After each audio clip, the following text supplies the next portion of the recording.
Welcome back to Outward Home Learning. The subject we're looking at today is computer science, and the topic is identifying and preventing vulnerabilities. So identifying and preventing vulnerabilities on a computer system. So this is quite a long video. I suggest you take notes, and we're going to go to Mr. Hollerton to tell us all about it. Your computer is vulnerable to attack. At any given moment, somebody might, come in and try and steal some data from it. Now, it could be passwords, it could be bank details, something like that. And there's all sorts of reasons why people will try and do this. We're not going to cover that in the video, but we are going to look at particular vulnerabilities, so where your computer is weak to attack. And we're going to have a look at what we can do to try and fix some of those vulnerabilities or protect some of those vulnerabilities. I'm going to take each one in turn, each one of the common ways that we can prevent somebody from causing harm to a computer, and talk about where they're useful. First off, the very easy one to remember, I always think, is anti-malware. So you've got things like viruses, you've got Trojans, you've got spyware. What anti-malware will do is look on the computer to see if anything is acting like a virus or a Trojan or spyware, causing some sort of harm, and stop it in its tracks. It will isolate it and it will delete it from your system. That's anti-malware.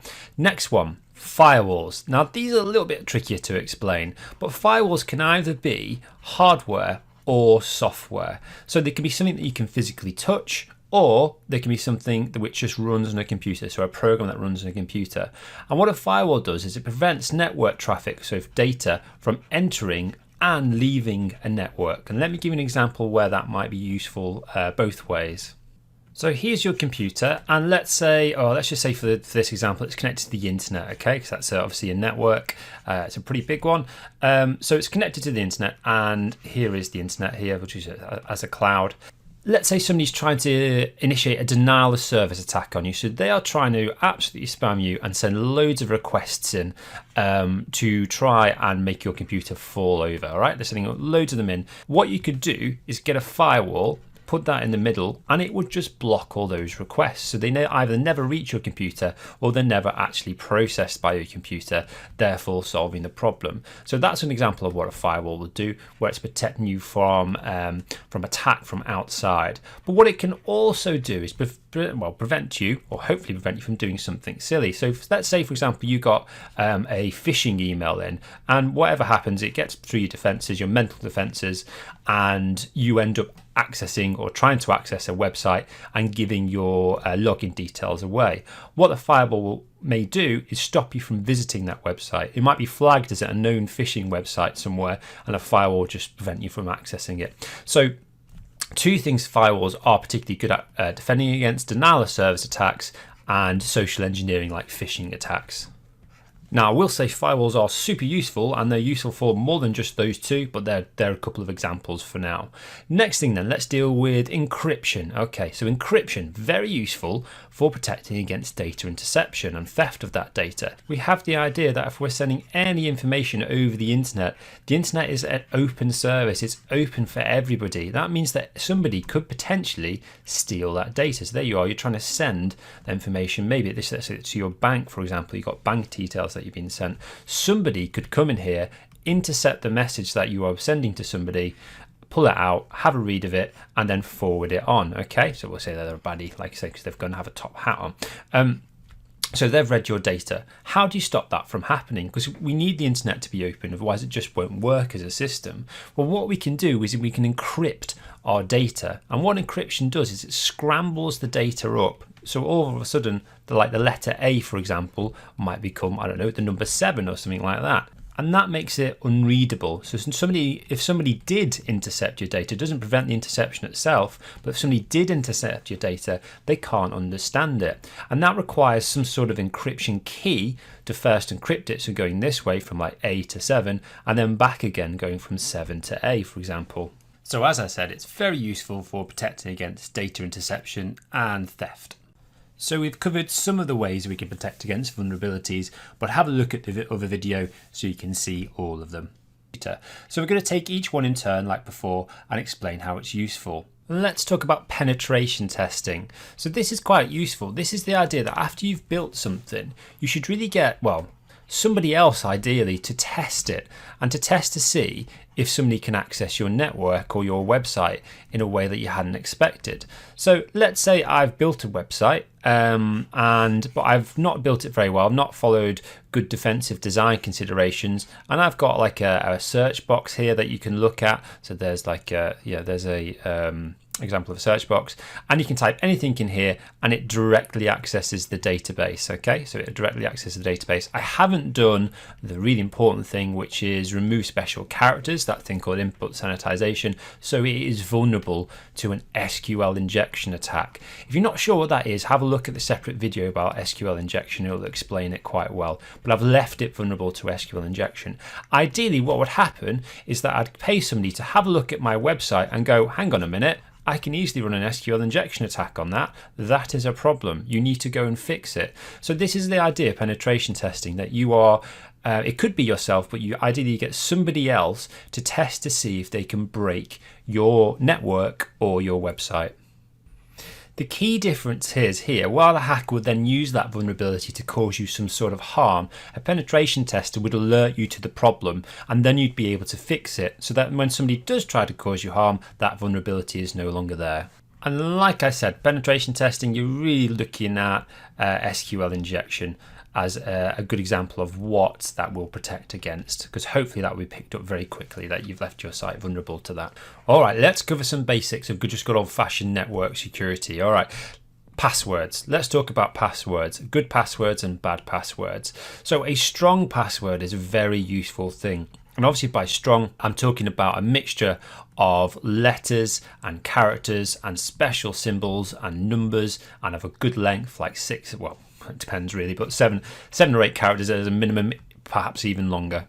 And if you have a strong password, the reason why it has to be strong is it will protect against this thing called a brute force attack. Again, have a look at the separate video about brute force attacks if you're not sure what they are. But if you've got a strong password, you can definitely protect against brute force attacks. You can password documents, you can password important data that you have on your computer or your user account, which will come into a moment, which will stop people from being able to access things that they shouldn't access. So let's talk about that. So user access levels. The idea is you've probably logged into your computer. Maybe it's one at home that you don't have a login to, but most people end up logging into a computer. So there's an element of control there, and that you can be somebody can decide what programs and data that you have access to. Now, if you think about it, that's kind of important, because if you're like the manager of a big business, maybe you should have access to the file which has got everybody's salaries in, because you need to run that business. You need to know how much money you need to make every month to be able to pay everybody's wages. But perhaps the person who's just joined or is much more junior than somebody else doesn't need to know how much you get paid or how much somebody who's in a similar position to them gets paid, so they're not constantly asking for pay rises, for example. So user access levels, they control what program and data you have access to.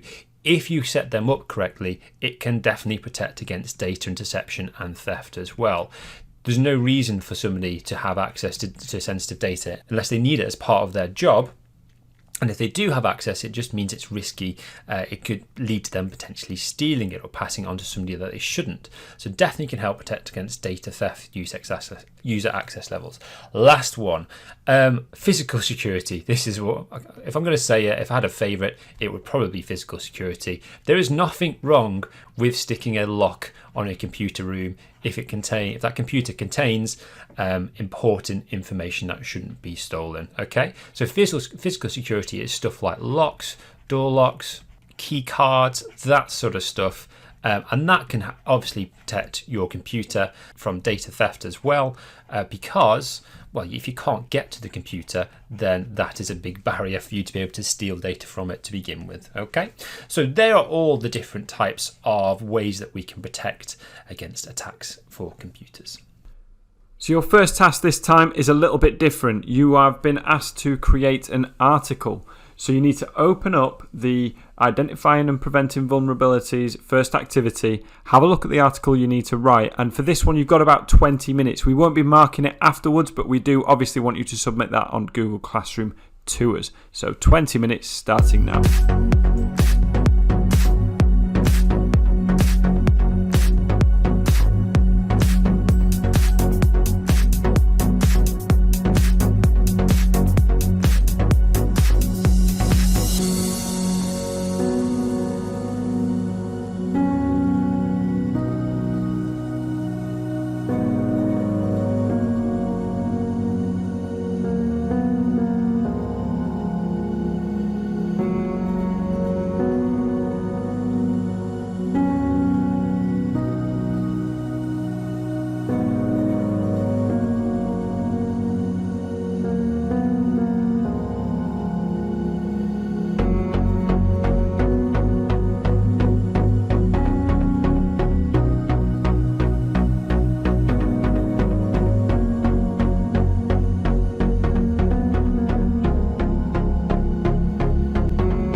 Brilliant. So obviously you might need a little bit longer to do that, and if that's the case, then you can obviously press the pause button and spend as long as you need to on that. And when you've done that, please do submit that to us on Google Classroom. So what we're going to do now, we would usually review the activity. We're not going to do that in the same way. We're going to move on to your exam style questions. So for your exam style questions, you've got some questions about the vulnerabilities Mr. Halton explained. I recommend you could even use your article that you've written to help you answer them, and you've got 10 minutes to do that. So 10 minutes starting now.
And that's it. Your time is up. So hopefully you did okay with those. We're going to go over to Mr. Barnes to review them. And if you need to correct any answers as you go, that's fine.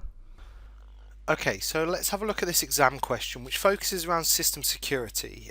We've been looking at prevention methods, which obviously this question includes, but it also includes threats, which you will have hopefully learnt about previously. So we've got here, a house owner is concerned about potential threats to a network from being connected to the internet. Describe 3 possible threats to the computers connected to the network and give 1 way each threat can be reduced or prevented. So the total question is 9 marks. So what we've got here is we've got 3 threats and 3 preventions. So to get the marks, what we need to do is identify 3 threats that are appropriate to this scenario.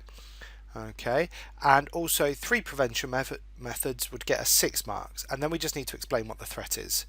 So first of all then, I'm going to mention that I think a threat is the computers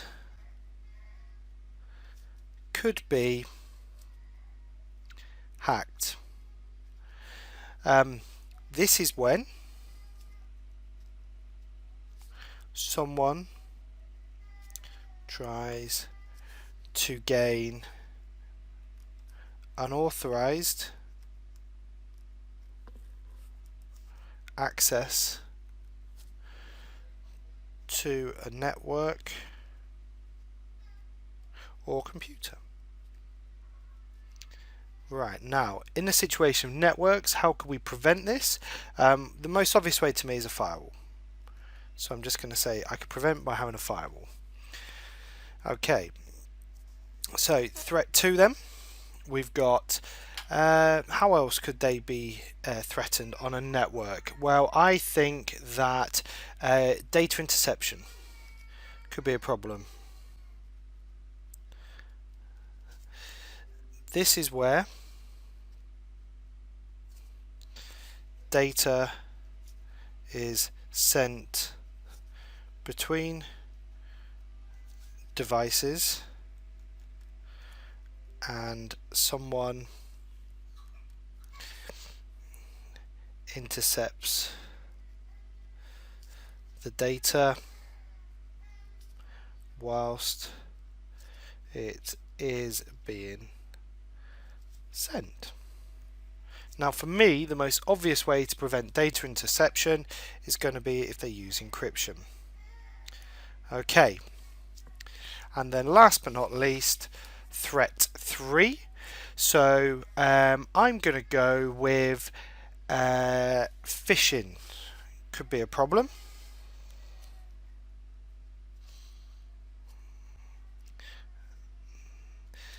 This is where someone impersonates a company to get you to provide personal details. Now phishing's a funny one. How do you prevent that? Well, that could be part of your network policy and training on how to spot